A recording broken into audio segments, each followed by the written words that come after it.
अरे बहू, कहाँ मर गई? अंदर से आवाज़ आई। जिंदा हूँ माँ जी। तो फिर मेरी चाय क्यों अभी तक नहीं आई? कब से पूजा करके बैठी हूँ। ला रही हूँ माँ जी। बहू चाय के साथ भजिया भी ले आई। सास ने कहा तेल का खिलाकर क्या मारोगी? बहू ने कहा ठीक है माँ जी, ले जाती हूँ। सास ने कहा रहने दे, अब बना दिया है तो खा लेती हूँ। सास ने भजिया उठाई और कहा कितनी गंदी भजिया बनाई है तुमने। बहू कहती है माँ जी मुझे कपड़े धोने हैं, मैं जाती हूँ। बहू दरवाजे के पास छिपकर खड़ी हो गई। सास भजिया पर टूट पड़ी और पूरी भजिया ख़त्म कर दी। बहू मुस्कुराई और काम पर लग गई। दोपहर के खाने का वक्त हुआ। सास ने फिर आवाज़ लगाई, कुछ खाने को मिलेगा? बहू ने आवाज़ नहीं दी। सास फिर चिल्लाई, भूखे मारोगी क्या? बहू आई, सामने खिचड़ी रख दी। सास गुस्से से, ये क्या? मुझे इसे नहीं खाना, इसे ले जाओ। बहू कहती है आपको डॉक्टर ने दिन में खिचड़ी खाने को कहा है, खाना तो पड़ेगा ही। सास मुंह बनाते हुए, हाँ तू मेरी माँ बन जा। बहू फिर मुस्कुराई और चली गई। आज इनके घर पूजा थी।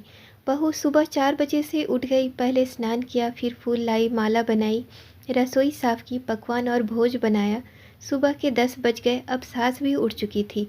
बहू अब पंडित जी के साथ भगवान के वस्त्र तैयार कर रही थी। आज ऑफिस की छुट्टी भी थी। उनके पति भी घर पर थे। पूजा शुरू हुई। सास चिल्लाती, बहू ये नहीं है वो नहीं है। बहू दौड़ी दौड़ी आती और सब करती। अब दोपहर के 3 बज गए थे। आरती की तैयारी चल रही थी। पंडित जी ने सबको आरती के लिए बुलाया और सबके हाथों में थाली दी। जैसे ही बहू ने थाली पकड़ी, थाली हाथों से गिर पड़ी। शायद भोज बनाते हुए बहू के हाथों में तेल लग गया था, जिसे वो पूछना भूल गई थी।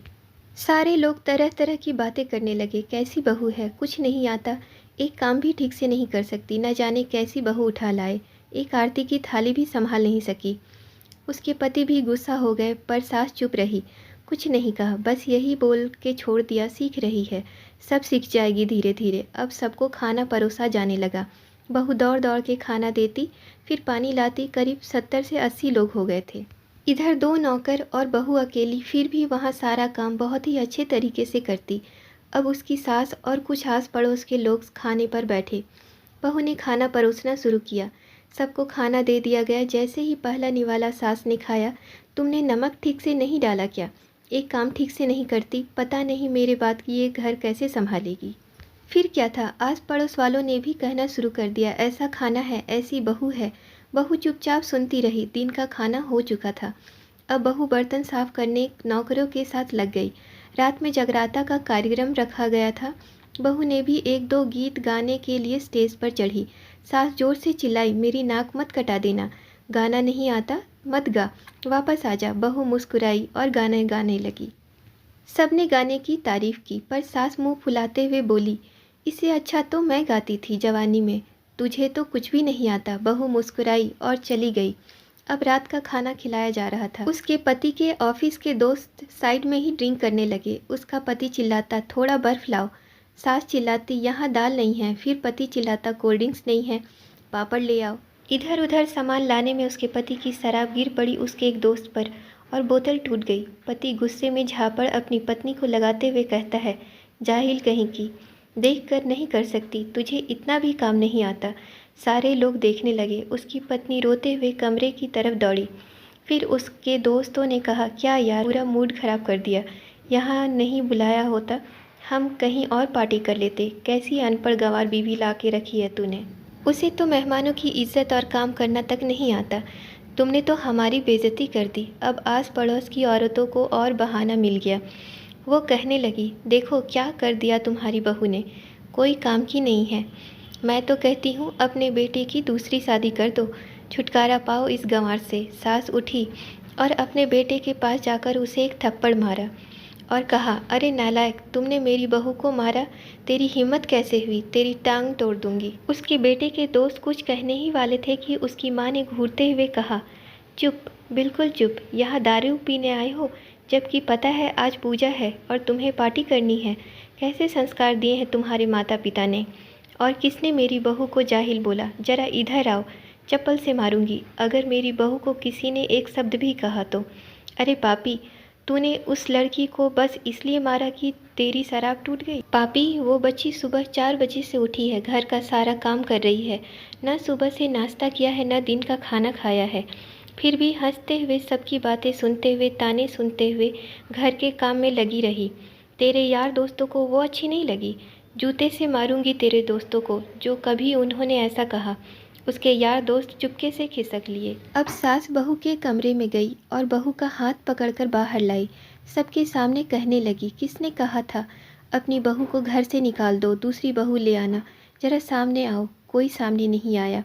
फिर सास ने कहा, तुम जानते ही क्या हो इस लड़की के बारे में। ये मेरी माँ भी है और बेटी भी। माँ इसलिए है मुझे गलत काम करने पर डांटती है और बेटी इसलिए कभी कभी मेरे दिल की भावनाओं को भी समझती है। मेरी दिन रात सेवा करती है, मेरे 1000 ताने सुनती है, पर एक शब्द भी गलत नहीं कहती, ना सामने ना पीठ पीछे।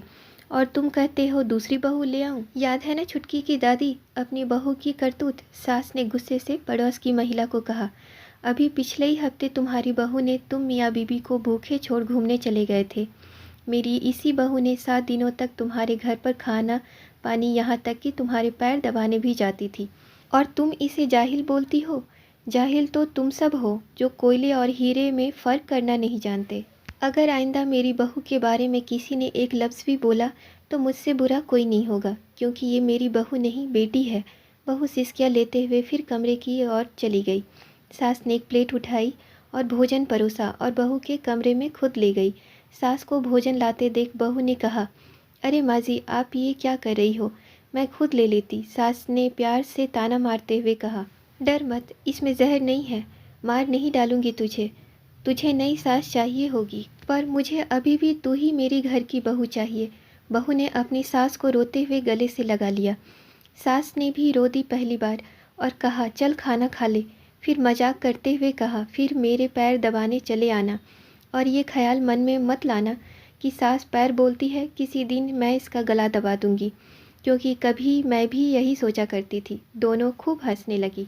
दोस्तों, हमारे जीवन में कुछ रिश्ते ऐसे होते हैं जो अहम होने के साथ साथ कुछ खट्टे कुछ मीठे भी होते हैं। प्लीज़, अगर आज की कहानी अगर आपको अच्छी लगी हो तो हमारे चैनल को लाइक और सब्सक्राइब करें। Thanks for watching.